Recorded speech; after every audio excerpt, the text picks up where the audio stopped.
पैठण विधानसभेवर सर्वांची नजर। विधानसभेची निवडणूक जवळ आल्यानं प्रमुख पक्षांतील इच्छुक उमेदवारांच्या महत्त्वाकांक्षी उफाळून येत आहेत। त्यात पैठण मतदारसंघात 5 वेळा निवडून आलेले संदीपान भुमरे हे आता छत्रपती संभाजीनगर जिल्ह्याचे खासदार झाले आहेत। त्यामुळे शिवसेनेचा पारंपरिक बालेकिल्ला म्हणून ओळखल्या जाणाऱ्या मतदारसंघात निवडणूक लढविण्यासाठी विरोधकांनी कंबर कसली असून या मतदारसंघात सध्या रस्सीखेच सुरू आहे।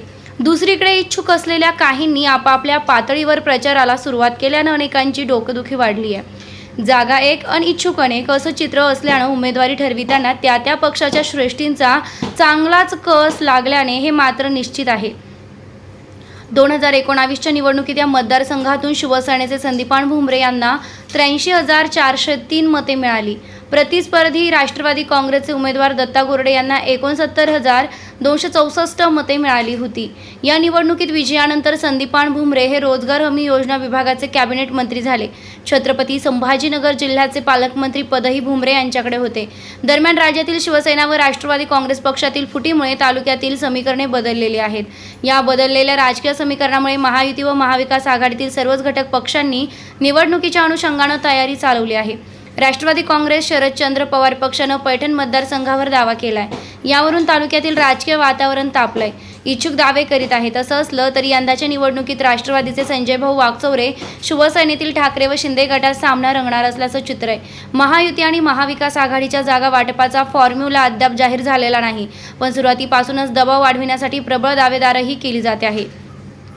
या मतदारसंघात ठाकरे गटाकडून दत्ता गोरडे, मनोज पेरे, सचिन घायाळ इच्छुक आहेत। शिंदे गटाकडून खासदार संदीपान भुमरे यांचे पुत्र विलास भुमरे हे प्रबळ दावेदार आहेत। राष्ट्रवादी काँग्रेस शरदचंद्र पवार पक्षातर्फे संजय वाकचौरे, विलास शेळके यांची नावे चर्चेत आहेत। काँग्रेसही मैदानात उतरण्याच्या तयारीत आहेत। माजी मंत्री अनिल पटेल, विनोद तांबे, रवींद्र काळे यांच्या नावाची चर्चा आहे। काँग्रेस ओबीसीकडून डॉक्टर कांचनकुमार चाटे यांनीही दावा केला आहे। भाजपचे विधानसभा प्रमुख डॉक्टर सुनील शिंदे यांनी ही जागा सोडविण्याची मागणी करून निवडणूक लढविणार असल्याचं स्पष्ट केलंय। पक्षाचे जागा वाटप उमेदवारी निश्चितीनंतर इच्छुकांपैकी कोण बाजी मारतो हे कळणार आहे। संकलन गौतम सोनोने, मौलाना सुभान पठान। अस्सलाम वालेकुम, मैं मौलाना सुभान और मेरे साथ कैमरामैन मौलाना रईस। और आज हम 16 अक्टूबर 2024 पिछले कल 3:30 बजे आचार संहिता लागू हो गई और हम इसको राजकीय कट्टा मानते हैं, जहां हमारे माजी सरपंच, माजी पंचायत समिति सदस्य डॉक्टर गुलदार पठान, जिनका राजकारण में एक नाम है और फिलहाल जो है तो राष्ट्रवादी कांग्रेस शरद पवार गट के तालुका अध्यक्ष है। और हमारे साथ वरिष्ठ नेता जिनको राजकीय गुरु माना जाता है, कलंदर मुकादम, जिनका एक अपना नाम है नौगांव में, और मेरे साथ जिसको प्रवक्ता कहेंगे। और ये पिछले 15 साल पहले की अगर बात की जाए दोनों मूर्तियों की, तो इन्होंने एक उम्मीदवार लाकर खड़ा किया था वंचित बहुजन आघाड़ी का, और एक अच्छा कार्य है इनका, काफ़ी मालूमात इनको राजकारण की। तो मैं सबसे पहले मेरा रुख करूंगा डॉक्टर गुलदार पठान। डॉक्टर साहब, अभी 2024 में अब इलेक्शन आने वाले हैं। 20 नवंबर को बाकायदा इलेक्शन वोटिंग होंगी, तो पैठण का क्या हाल है? क्या राजकीय घड़ामुड़ी होने वाली है? किसको टिकट मिलने वाला है महायुति की तरफ से और महाविकास आघाड़ी की तरफ से? आपकी क्या प्रतिक्रिया है? पैठण से अभी फिलहाल जो है तो महाविकास आघाड़ी के उम्मीदवार है, जिसमें हमारे राष्ट्रवादी के वरिष्ठ नेता संजय वाकचौरे जी का नाम नंबर 1 पर है। उसके बाद में शिवसेना गुट को भी जा सकती है, लेकिन जो भी उम्मीदवार होगा, हमारा राष्ट्रवादी का बोलो या शिवसेना का बोलो, महाविकास आघाड़ी का उम्मीदवार पैठण से ये बार इंशाल्लाह 100% चुनकर आ जाएगा। क्या आपको गारंटी है कि पिछले साल भी जो है तो महाविकास आघाड़ी की तरफ से दत्ता गोड़े को टिकट मिला था और वाकचौरे ने उसका काम नहीं किया था? काफी नाराज है इस बात को लेकर।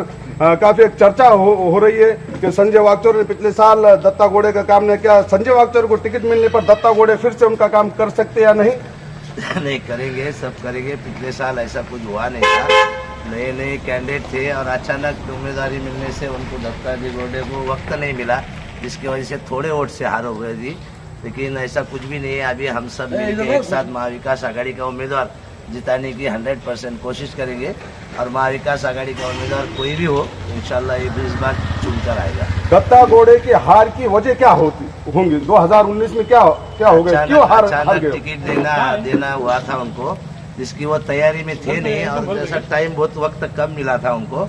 और उसकी वजह से वो हार हुई थी और थोड़े वोट से हुई थी, 4-5 हजार वोट से हुई थी, ज्यादा वोट से हार नहीं हुई थी।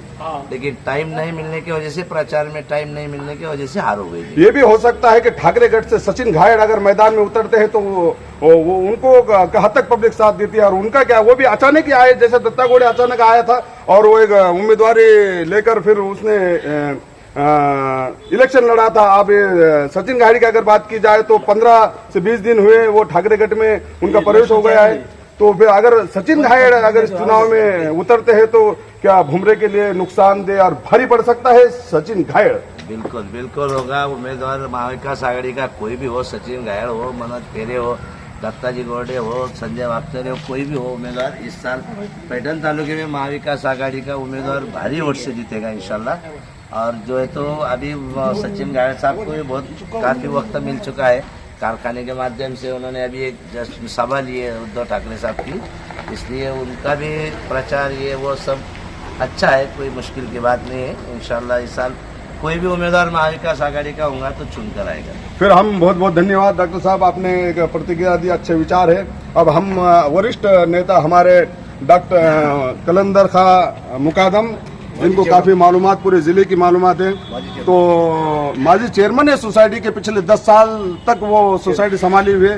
तो आपको क्या लगता है कि कोई मुस्लिम नेता खड़े रहना चाहिए? हालांकि अगर आंकड़ों की बात की जाए तो 70 से 75 हजार मुस्लिम वोटर पैठन तालुके में है, तो कैसा चेहरा रहेगा? आपकी क्या प्रतिक्रिया है? इन्होंने चुप्पी साधी रखी है और कुछ कहना नहीं चाहते हैं, आखिर इनके मन में क्या है आने वाला समय बताएगा। फिर मैं रुक करूंगा मौलाना महमूद साहब, जो हमारे एक वरिष्ठ नेता है और राजकीय भूकंप लाने में इनका एक बड़ा नाम है। तो मौलाना महमूद, आपको क्या लगता है कि पैठन तालुके में इससे पहले MIM खड़ी हो गई, वंचित खड़ी हो गई और काफी कम मतदान मिले, अगर दोनों का अगर मतदान का अगर बात की जाएंगे तो कम से कम 40-45 हजार मतदान उन्होंने लिए थे, और दत्ता गोड़े बस नजदीक आते आते वो उनको हार का सामना करना पड़ा। फिर से एक मरतबा भुमरे साहब जो है तो आमदार बने। अब इस मरतबा क्या माहौल होगा? 2019 का जो सिचुएशन था वो अलग था, और अभी 24 का जो सिचुएशन है ये बहुत अलग है। अभी जो देश में देख रहे हालात कैसे चल रहे हैं, बेरोजगारी है, किसान आत्महत्या कर रहे हैं, खेती के माल को भाव नहीं है। और ये जो इससे पहले हम देखें कि 2013 से पहले, मोदी सरकार से पहले, ये जो कांग्रेस राष्ट्रवादी सरकारें बनती थी, ये किसान, मजदूर, कामगार, क्या कांग्रेस के जमाने में मुसलमान खुशहाल थे? बिल्कुल बहुत खुशहाल थे सभी, मुसलमान ही नहीं सभी। मैं बात ये पूछ रहा, प्रश्न नहीं पूछ रहा हूँ कि मुसलमानों को अगर टिकट मिलता है तो उसके आने के चांसेस कितने हैं? नहीं, महाविकास आघाड़ी की जानिब से महाराष्ट्र की विधानसभा में किसी को भी अगर टिकट दिया जाए क्या, तो मतदाता उसको बहुत ज्यादा मतों से चुनकर देंगे। देखना है आने वाला समय 2024 में 23 नवंबर को क्या होता है। एक भविष्यवाणी कर रहे हैं कि एक अच्छा माहौल है महाविकास आघाड़ी का। हम चलते हैं, हमारे ग्राम पंचायत के मेंबर है बबलू सेठ, जो पिछले 15 साल से उनको अनुभव है और काफी बड़े बड़े बदाम राव पंडित, अमर सिंह पंडित, विजय सिंह पंडित, इनके साथ एक इनका दोस्ताना है, ये काफी राज्य के लोगों के साथ रहते हैं, इनको तजुर्बा भी। बबलू सेठ, क्या माहौल है नौगांव का? हम स्थानीय ग्राउंड लेवल पे, जमीनी लेवल पे आपसे बात कर रहे हैं कि नौगांव का क्या माहौल है?